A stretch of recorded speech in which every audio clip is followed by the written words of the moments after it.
कोई फैशन के कपड़े पहन के वोट देगा, कोई किस तरीके से वोट देगा, वो सारे वोट दे रहे हैं उसी को, और उसकी पार्टी भी बहुत ज्यादा बढ़ गई है और फरिश्तों वाली पार्टी कम हो गई। कयामत के दिन 120 सभी होंगी जन्नत में जाने वाली, 120 नहीं 80 समय हमारे नबी पाक सल्लल्लाहु अलैहि वसल्लम की। हम आपस में एक दूसरे को कहते हैं वो गलत है, वो गलत है, वो गलत है, वो गलत है, तो फिर 80 सभी कैसे हो जाएगी? मैंने कहा वो गलत है, उसने कहा मैं गलत हूं, तो हम दोनों गलत हो गए, 80 सभी पूरी हो गए। यह हमारे अंदर एक वहम पैदा कर दिया कि फला गलत है, वो ये नहीं करता, वो ये नहीं करता, छोड़ो में ला इलाहा इल्लल्लाह मुहम्मद रसूलुल्लाह पढ़ने वाला है।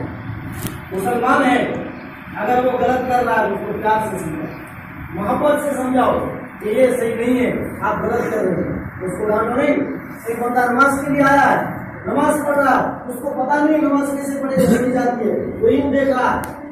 हमारे कुछ लोग क्या करते हैं, नमाज पढ़नी नहीं आती है, सही बात शरीयत में मना किया, नहीं डांट सकते, उसको बाद में समझाओ भाई साहब नमाज इस तरह पढ़ी जाती, जैसे नहीं देखा जाता, तो वो तुम्हारे करीब आएगा, फिर नमाज ही बनेगा। अगर तुमने पहले दिन उसको डांट लिया तो फिर वो मस्जिद का रुख ही नहीं बनेगा, और ये फिर गया तो इसका गुनाह तुम्हारे खाते में रहेगा, तो तुम्हारी वजह से इसमें मस्जिद चलेगी, हमारे हवाल हो गए। बात कहां से कहां पहुंच गई? अल्लाह ताला मुसलमान को आजमा,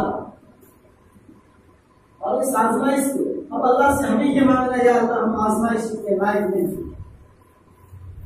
हम इतनी बर्दाश्त नहीं कर सकते। वो तो सहाबा का दौर था, सहाबी थे जो पहाड़ बन के खड़े हो गए थे, कुर्बान जम बिलाल तेरी जूतियों में कहा मारो, जितना मार सकते हो मारो, तुम्हारी ताकत खर्च करो।